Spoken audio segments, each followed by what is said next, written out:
बिस्मिल्लाहिर्रहमानिर्रहीम। दोस्तों, आज निरंगे मुल्तान फोरम से आपका होस्ट अहमद कामरान मक्सी आपके लिए एक नया मौजू लेकर आया है। हमारा आज का मौजू है 18वीं तरमीम। 18वीं तरमीम का जिक्र आजकल हम बड़ी शद्दोमत के साथ सुन रहे हैं। 18वीं तरमीम के हवाले से अपोजिशन का मौक़िफ़ बड़ा वाज़ेह है और क्लियर है। तमाम अपोजिशन तकरीबन कमोबेश एक ही नुक्ते पर बात कर रही है, जबकि हुकूमती बेंचों की तरफ से 18वीं तरमीम के हवाले से मुतज़ाद आरा, मुतज़ाद ख़यालात सामने आ रहे हैं। ऐसा लगता है कि शायद वो अवाम का टेम्परेचर देखकर कोई फ़ैसला करने चाहते हैं। यानी उनकी हालत ऐसी है कि खूब पर्दा है कि चिलमन से लगे बैठे हैं, साफ छुपते भी नहीं, सामने आते भी नहीं। तो ऐसी सूरत में एक अजीब व गरीब सूरत हाल है। हुकूमत शायद टेस्ट कर रही है, पब्लिक का टेम्परेचर देख रही है। यानी एक तरफ तो वो मजबूत वफाक के नाम पर, और जबकि दूसरी तरफ मजबूत पार्लिमानी सिस्टम के नाम पर ये दो वाज़ेह तकसीम हमारे सामने आ रही हैं। इस सिलसिले में हुकूमती जो वज़रा हैं या हुकूमती तर्जमान हैं उनका मौक़िफ़ भी देखते हैं, और जो अपोजिशन की तरफ से जो नुमाइंदगी कर रहे हैं उन लोगों का भी मौक़िफ़ देखते हैं। इस सिलसिले में कुछ वीडियो क्लिप्स मैं आपके लिए पेश करूँगा, वो आप देखिए।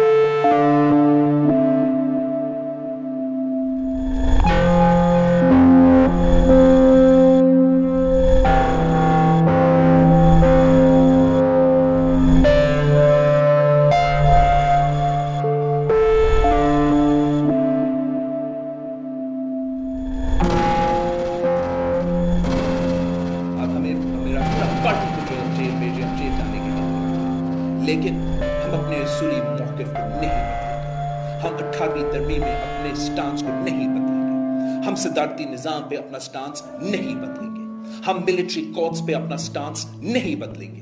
हम जमहूरियत पे अपना स्टांस नहीं बदलेंगे। हम फ्रीडम ऑफ द प्रेस पे और सेंसरशिप पे अपना स्टांस नहीं बदलेंगे। आपने करना है, करे जो आपने करना है। पूरा खानदान को, पूरा पार्टी को आप जेल भेजें, लेकिन हम नजरियाती पार्टी हैं। इस निजाम में, इस कानून में, इस आईन में, इस पार्टी में, इस मुल्क के लिए हमने जाने दी है, हमने खून दिया है। आपकी धमकी से, आपके नैबगर्दी से, आपके अरेस्ट का धमकिया से हम डरने वाले नहीं हैं। का वो माली हिस्सा जो है जिसमें सूबों के अपने अपने हिस्से मखसूस हैं, सुना जाता है कि कुछ लोगों को उससे तकलीफ हो रही है और उस चीज को बदलना चाहिए। आज इस दिन पे तुम सब यहाँ पे बहनें बैठी हैं, मेरे भाई बैठे हैं, मेरे बेटे हैं, इस शख्स की बरसी मना रहे हैं। आज ये लफ्ज़ तुमने करना होगा मेरे साथ कि जिस दिन भी 18वीं तरमीम के किसी शिप को चढ़ा गया, मैं सड़कों पे निकलूंगा। उम्मीद है कि तुम मेरे साथ होगे।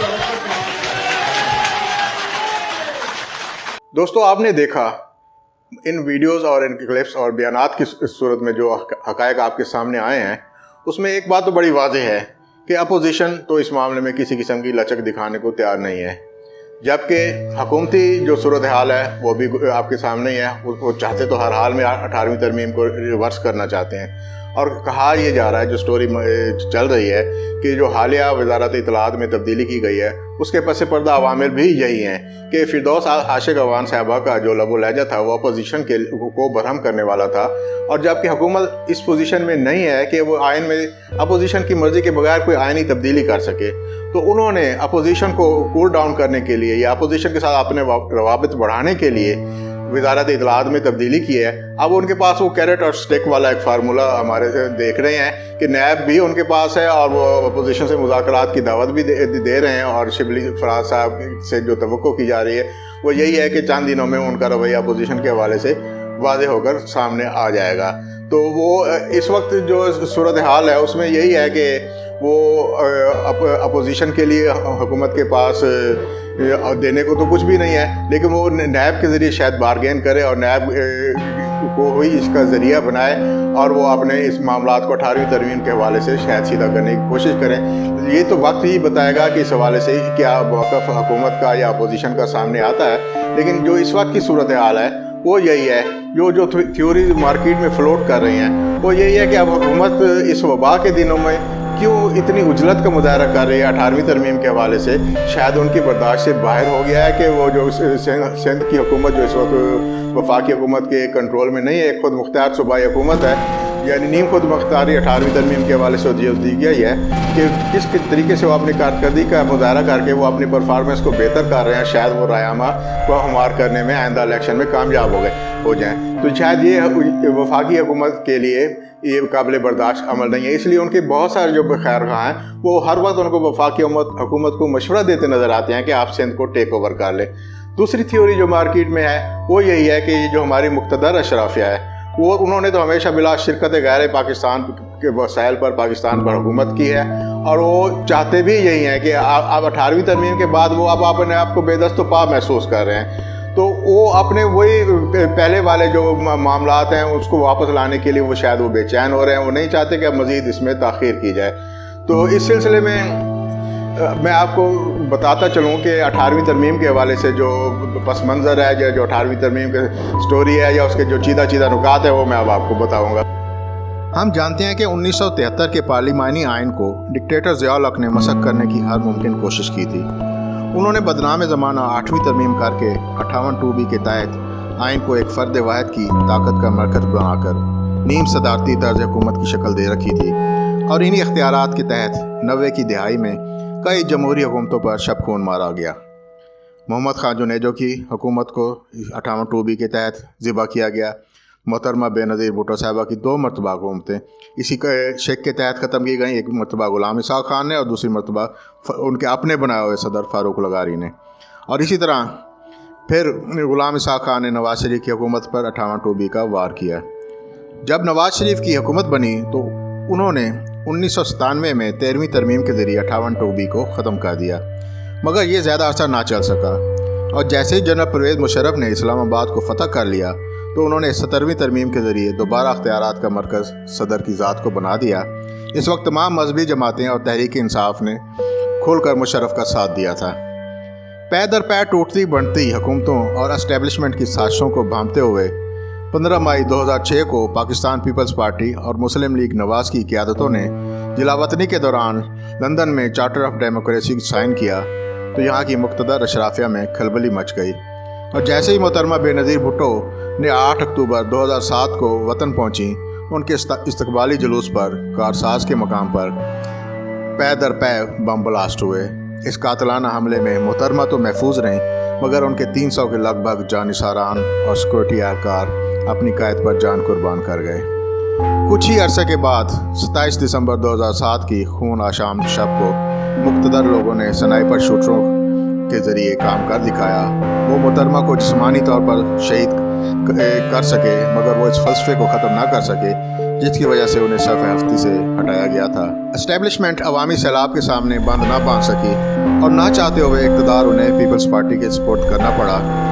यूसुफ रज़ा गिलानी वज़ीर आज़म बने।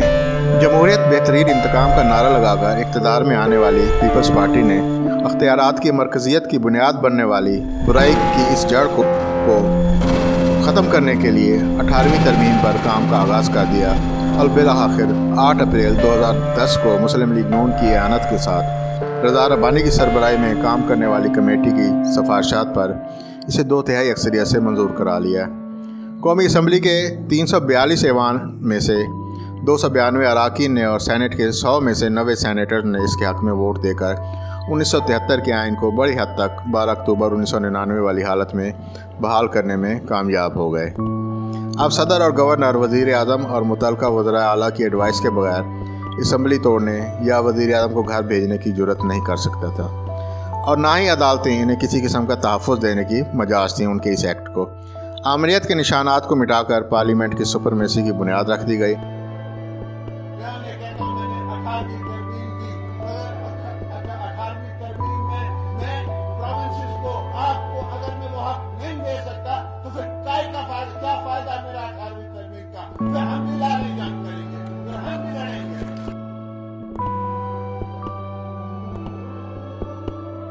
अठारहवीं तरमीम के चीदा नुकात ये हैं। जनरल ज़िया जिसने आयन को एक रद्दी का टुकड़ा कहकर मुस्तरद कर दिया था, اس کا نام آئین پاکستان سے حرف غلط کی طرح مٹا دیا گیا۔ صوبوں کو ان کی شناخت دی گئی۔ صوبہ سرحد خیبر پختونخوا بنا۔ بلوچستان اور سندھ کی سپیلنگ بھی ڈیفائن کی گئیں۔ مشرف کی 17ویں ترمیم اور LFO منسوخ کر دیے گئے۔ آرٹیکل 6 کے تحت آئین منسوخ کرنے کو سنگین غداری قرار دیا گیا، جس کی سزا موت مقرر کی گئی۔ مشترکہ مفادات کی کونسل کو ری ڈیزائن کر کے 3 مہینوں میں کم از کم 1 مرتبہ اس کے اجلاس کو لازمی قرار دیا گیا۔ ججوں کی تقرری کا آئینی طریقہ کار وضع کیا گیا۔ چیف جسٹس کی سربراہی میں 7 رکنی عدالتی کمیشن اور 8 رکنی پارلیمانی کمیشن کو ڈیفائن کیا گیا۔ آرٹیکل 10A کے تحت شہریوں کو سستے اور فوری انصاف کی فراہمی کو یقینی بنایا گیا۔ چیف الیکشن کمیشن کا تقرر اپوزیشن اور حکومتی بینچوں کے باہمی فیصلے کے مطابق طے کیا گیا۔ اسلام آباد ہائی کورٹ کا قیام عمل میں لایا گیا۔ آرٹیکل 25A کے تحت 5 سے 16 سال کے بچوں کی تعلیم ریاست پاکستان کی ذمہ داری قرار دی گئی۔ ایک فلاحی ریاست بنانے کے لیے مرکز اور صوبوں میں اختیارات کی تقسیم کا واضح تعین ضروری تھا۔ اس سے پہلے آئین میں مرکز کے اختیارات کا تو ذکر تھا، تعین تھا، مگر صوبوں کے اختیارات کی وضاحت نہیں دی گئی تھی۔ بیشتر وزارتیں صوبوں کو منتقل کی گئیں، جن میں قابل ذکر وزارتیں تعلیم، دیہی ترقی، HEC، سوشل ویلفیئر، صحت، ویمن ڈیولپمنٹ، لائف سٹاک اور سپورٹس وغیرہ شامل ہیں۔ سینٹ میں ہر صوبے سے ایک اقلیتی نشست کا اضافہ کیا گیا۔ یوتھ سینیٹرز کی تعداد 100 سے بڑھ کر 104 ہو گئی، یعنی 23 ہر صوبے سے، 8 فاٹا سے اور 4 اسلام آباد سے نشستیں مقرر کی گئیں۔ آرٹیکل 17A کے تحت فریڈم آف ایسوسیشن کا ایکٹ منظور کیا گیا۔ آرٹیکل 19 کے تحت رائٹ ٹو انفارمیشن کا حق عام شہریوں کو تفویض کر دیا گیا۔ آرٹیکل 140 کے تحت صوبائی حکومتوں کو لوکل گورنمنٹ کے قیام کا پابند کیا گیا۔ ہر 2-3 مہینے یہ شوشہ چھوڑ دیتے ہیں جب بھی ان کو لوگوں کی توجہ ہٹانی ہوتی ہے اپنی ناکامیوں سے، تو یہ ایک جسے کہتے ہیں نا انتشار پھیلانے والی اور جلتی پر تیل ڈالنے والا ایک ان کا بالکل عمل ہوتا ہے، اور یہ ایک نئی طرف میں ڈیبیٹ چل پڑتی ہے۔ اب ہم اس کے بارے میں بات اور اینڈ دے سکسیسفل کہ ہم اس کے بارے میں بات کر رہے ہیں، بجائے اس کے کہ کورونا وائرس کے خلاف جو ہم نے جدوجہد کرنی ہے، جو مل بیٹھ کے ہم نے متحرک ہونا ہے، اور جو یکجوئی ہمیں اور یکساں اور وحدت ہمیں اس وقت اختیار کرنا تھا، وہ نہیں ہو رہا نا۔ ابھی اس وقت ہمیں یونٹی تو چھوڑے، میں نے سنا اسلام آباد میں تو بالکل ہی کیجول کام ہو رہا ہے، لوگ مل رہے ہیں، جل رہے ہیں۔ میں نے جو کمیٹیز بھی دیکھی ہیں، آن لائن میں دیکھ رہی ہوں، سب ایک ساتھ بیٹھے، کوئی مطلب سوشل ڈسٹینسنگ یا لڑکی کی جس کی ہمیں خود اگزامپل اور ہمیں مثال دینی چاہیے لوگوں کو، وہ نہیں ہو رہا۔ تو یہ کس طرح، اور نمبرز بڑھتے جا رہے ہیں کیسز کے، ٹیسٹنگ کم ہوتی جا رہی ہے۔ ہم 18ویں ترمیم کی بات کر رہے ہیں، اور ظاہر ہے ہم کریں گے کیونکہ انہوں نے یہ پھینک دیا ہے بیچ میں مکس میں، جو جس طرح بہت ساری اتھارٹیرین رجیمز کرتی ہیں، وہ اب انفارمیشن جنگ اسی طرح چلاتی ہیں، وہ مکس میں پھینک دیتی ہیں اس طرح کے مسئلے کو، تاکہ آپ جو ان کی ناکامیاں ہیں ان پر فوکس نہ کریں اور اس قسم کی ڈیبیٹ میں ہم پڑ جائیں، جس پر ان کو پتا ہے کہ 2/3 ان کو اکثریت نہیں مل سکتی۔ ان کو پتا ہے کہ ہم اس پہ ساری پارٹیز کا ایک الگ ہی سوچ ہے، سارے پارلیمان نے مل بیٹھ کر یہ کیا ہے، اور اس پر سب کا ایک اتفاق رائے ہو چکا ہے۔ پھر یہ کہہ رہے ہیں کہ انہوں نے ہم سے مشاورت کی ہے۔ اسد عمر صاحب، میں ان کی بڑی عزت کرتی ہوں، لیکن انہوں نے کہا کہ ان کو پتہ نہیں ہوگا کون سی مشاورت۔ کوئی مشاورت نہیں ہوئی ہے میری، ابھی بالکل ساری لیڈرشپ سے ابھی فون بند ہوا ہے، کوئی مشاورت نہ نیشنل اسمبلی، نہ سینٹ، نہ سیاسی قیادت ہماری اعلیٰ کسی سے نہیں ہوئی ہے۔ سو یہ بالکل ریڈ ہیرنگ ہے، نہ نیب پہ ہوئی ہے 3 مہینے سے، 18ویں ترمیم کا تو سوال ہی نہیں پیدا ہوتا۔ تو ناظرین، یہ تھے 18ویں ترمیم کے کچھ چیدہ نکات جو میں نے آپ کے ساتھ شیئر کیے ہیں۔ اب دیکھنا یہ ہے کہ اس مرتبہ بھی فتح عوام کے نصیب میں ہوتی ہے یا طاقت کے نشے میں چور مقتدر اشرافیہ ایک مرتبہ پھر عوام کے حق پر شب خون مارنے میں کامیاب ہوتی ہے۔ اس کا فیصلہ ہم آنے والے وقت پر چھوڑتے ہیں، اور اس کے ساتھ ہی میں آپ سے اجازت چاہوں گا کہ ہمارے آج کا یہ پروگرام اپنے اختتام کو پہنچا۔ آپ آخر تک ہمارے ساتھ رہے، آپ کا بہت بہت شکریہ۔